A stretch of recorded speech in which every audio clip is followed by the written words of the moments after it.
హైదరాబాద్ బల్కంపేట శ్రీ ఎల్లమ్మ పోచమ్మ దేవస్థానంలో ఎల్లమ్మ అమ్మవారి వార్షిక కళ్యాణ మహోత్సవంపై అధికారులతో హైదరాబాద్ ఇన్ఛార్జి మంత్రి పొన్నం ప్రభాకర్ సమీక్షా సమావేశం నిర్వహించారు.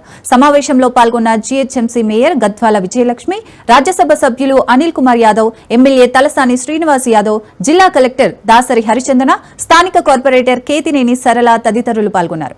జూలై 1న బల్కంపేట ఎల్లమ్మ అమ్మవారి కళ్యాణం సందర్భంగా భక్తులకు చేయాల్సిన ఏర్పాట్లపై సమీక్షించారు.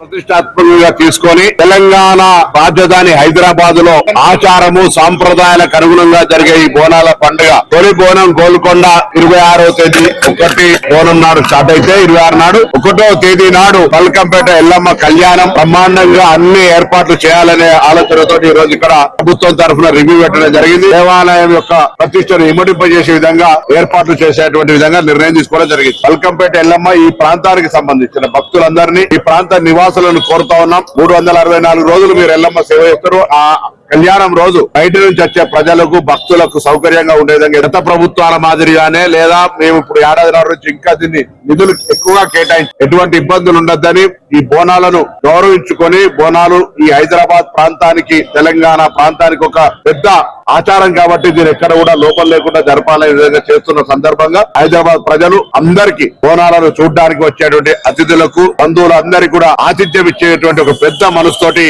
అన్ని రకాలుగా వారి ఈ ఏర్పాట్ల లోపల ఇన్వాల్వ్ కావాలని కోరుతా ఉన్నాం. అన్ని రకాల ఏర్పాట్లను ప్రభుత్వం చేస్తుంది. ప్రజల సహకారం కావాలి కాబట్టి వాళ్ళందరినీ కోరుతాం. ఫిల్టరేషన్ చేసుకుని దగ్గర దాకా వచ్చేదాకా అంత జనం పొంగూడకుండా అటువంటి ఏర్పాట్లన్నీ కూడా చేయడం జరుగుతుంది.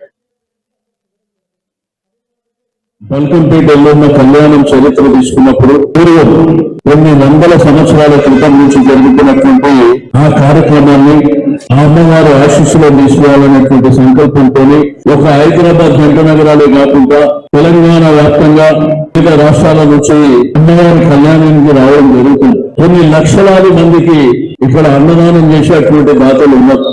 ఆ అన్నదానం చేసేటువంటి దాతలు కూడా మరి చుట్టుపక్కల ప్రాంతాల్లోనే ప్రజలకు ఎటువంటి ఇబ్బందులు లేకుండా జరిగేటువంటి కార్యక్రమాలు అయితే గౌరవ మంత్రి గారు